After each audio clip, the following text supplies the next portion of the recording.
Hello and welcome to Xbox Classics. In this installment, the game is Mojo.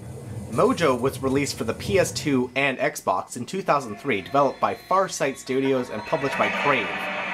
Mojo is a rather interesting and obscure block-breaking puzzle game where you basically control a little marble and you go around breaking colored blocks. It's similar to Super Monkey Ball in the fact that, you know, it's a physics-based marble game, but it's different in that you're not racing a clock to get to an endpoint. You're instead racing a clock to, you know, break up these blocks as much as possible. This title screen shows you exactly what you're doing.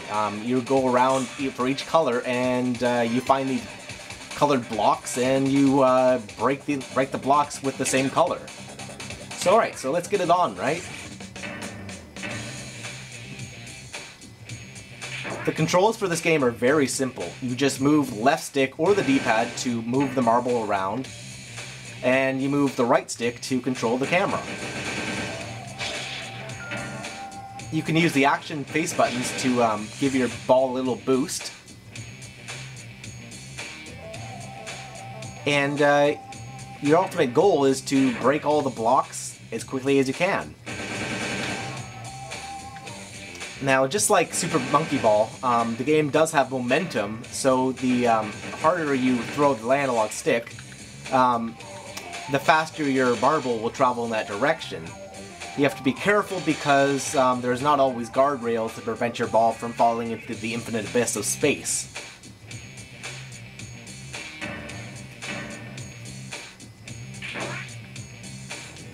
What's nice is that this game can be found for almost nothing. I think I paid $4 for this. You know, which is not a bad asking price for any game, really. Even if the game ends up being awful. You know, it's always worth taking the risk.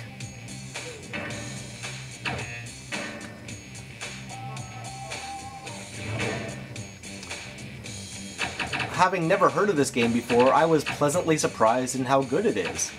Although the game does have somewhat of a homebrew kind of appeal to it, rather than, you know, a mainstream game.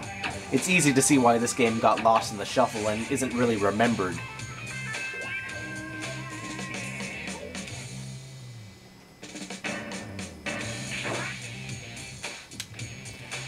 Obviously, as the stages go on, they each become more difficult and introduce new gameplay tactics that, you know, sort of mix up the experience.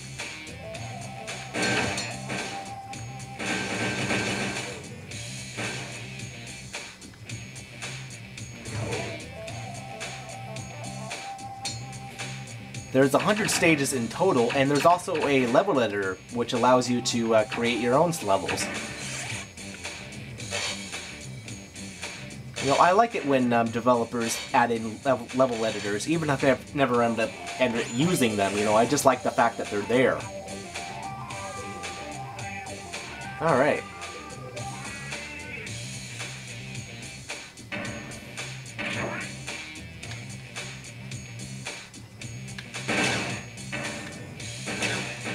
This stage starts to introduce the lack of guardrails, so if I'm not careful, I'll lose my marble to space.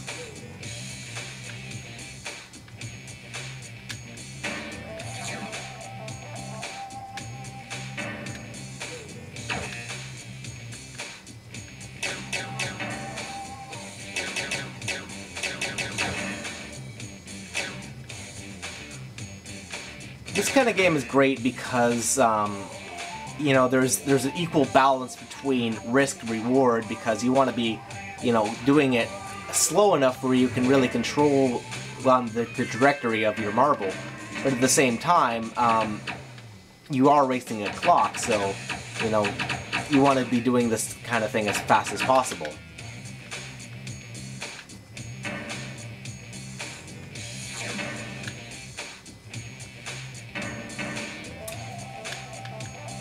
Although you can use the D-pad, I don't know why you ever would. Because you need the precision control that an analog stick can provide.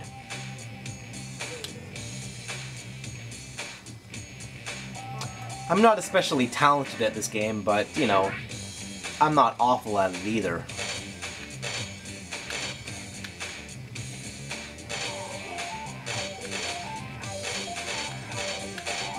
Oh no!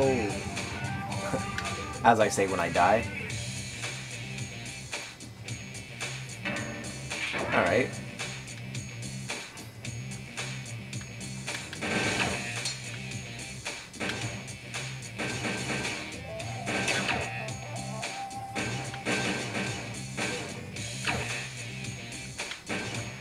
The PS2 version of the game is almost exactly the same, and in fact controls the same.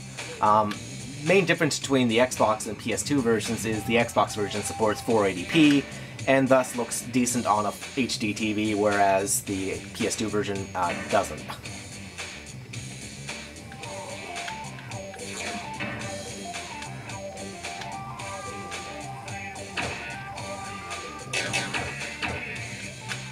Where's the blue one? There it is. Alright.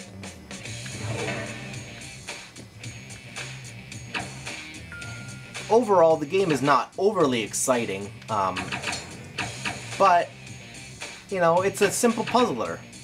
And for what it is, I think it's worth picking up.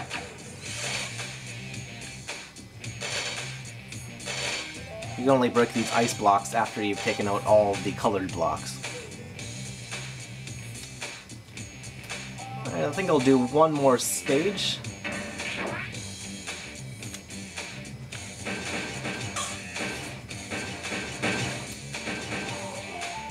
And, yeah.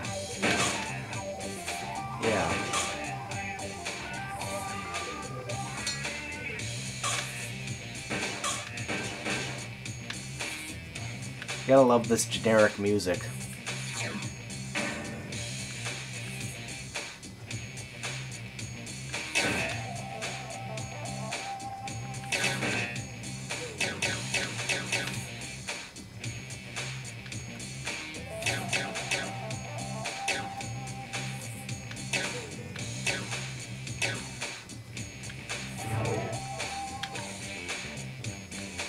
Oh no.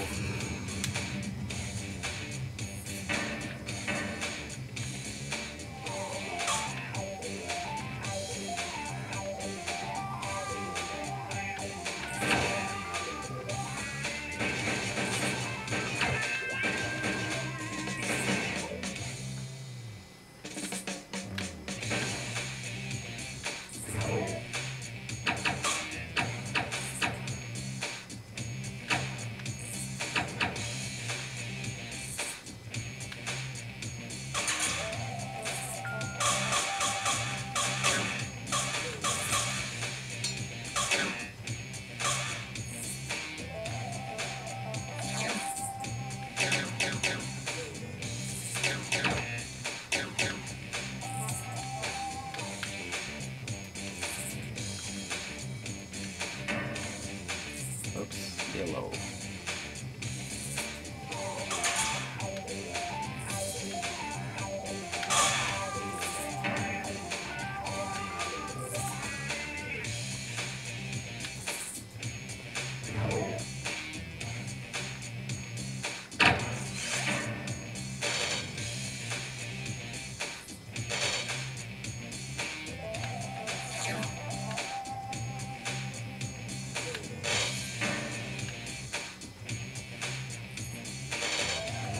Alright, so thanks for watching, guys. If you have any suggestions or games that you'd like to see covered in Xbox Classics, feel free to drop them in the comment section down below, and I'll see you next time.